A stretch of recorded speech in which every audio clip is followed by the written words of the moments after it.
Parole de Joan. Pour ses 21 ans, ma mère, Alice Jane Campbell, s'offrit un mari en cadeau. Le 25 mars 1922, elle épousa William Smedley et ils s'établirent au 4 Renus Court à Shoreditch, dans l'est de Londres. Mon père avait alors 26 ans et il exerçait la profession de tailleur de cuir. De ce mariage en pleine crise économique naquirent 4 enfants, dont ma sœur Minnie, mon frère Archer décédé à l'âge de 10 mois d'une bronchopneumonie, ma sœur Jane et moi-même. Malheureusement, le climat familial n'était pas des plus pacifiques. Ma mère était victime de violences conjugales et comme elle en était très humiliée, elle n'en parlait à personne. Malgré les souffrances qu'elle avait endurées, jamais ma mère ne nous a parlé en mal de notre père. Et pourtant, elle aurait eu maintes raisons de se plaindre.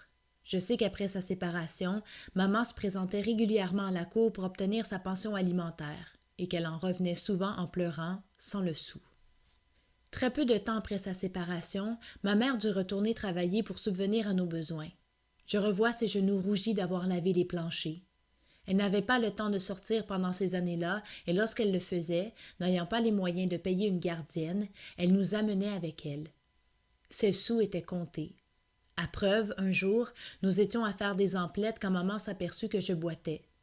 Elle me déchaussa et vit qu'il y avait un trou dans mon soulier et que j'avais une ampoule à mon gros orteil. Elle mit alors un morceau de carton dans mon soulier jusqu'à ce qu'elle ait les moyens de m'en acheter une autre paire. Dans mon enfance, j'ai souvent côtoyé la richesse et la pauvreté. Lorsque ma mère devait aller travailler, elle avait parfois la permission de nous amener, mais nous devions rester tranquilles dans la cuisine. Pour aider à la préparation des repas ou servir lors de réceptions spéciales de la haute bourgeoisie, elle portait un bonnet blanc immaculé et sur sa robe noire un tablier blanchi et bien empesé. Juste avant l'arrivée des invités, il nous était permis de jeter un petit coup d'œil à la salle à manger. Nous étions omnubilés devant la très grande table garnie de multiples plats. La verrerie et la coutellerie nous éblouissaient. À la fin de la réception, les servantes se partageaient les restes de nourriture. Nous étions ravis de pouvoir déguster un succulent repas. Arrivés à la maison, nous posions des tas de questions sur les raisons pour lesquelles ces gens avaient besoin de tant de nourriture, d'ustensiles et de vaisselle. Ma mère en profitait pour nous expliquer comment dresser une table et comment utiliser chaque morceau de vaisselle et chacun des ustensiles. Le spectacle de la pauvreté m'a toujours troublée. J'éprouvais une grande tristesse à voir la longue file d'hommes vêtus d'un long manteau noir attendant la nourriture offerte par l'armée du salut. C'étaient des gens sans emploi. Je me suis souvent demandé où étaient leurs femmes et leurs enfants, puisqu'on les voyait rarement. La vie de Londres, avec ses musées, ses grands édifices, ses théâtres, ses magasins et sa nature, contribuait à parfaire notre culture.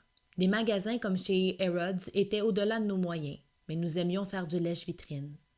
Nous prenions beaucoup de plaisir à nous promener dans les parcs, notamment le Hyde Park, le St. James Park, le Green Park et le Trafalgar Square.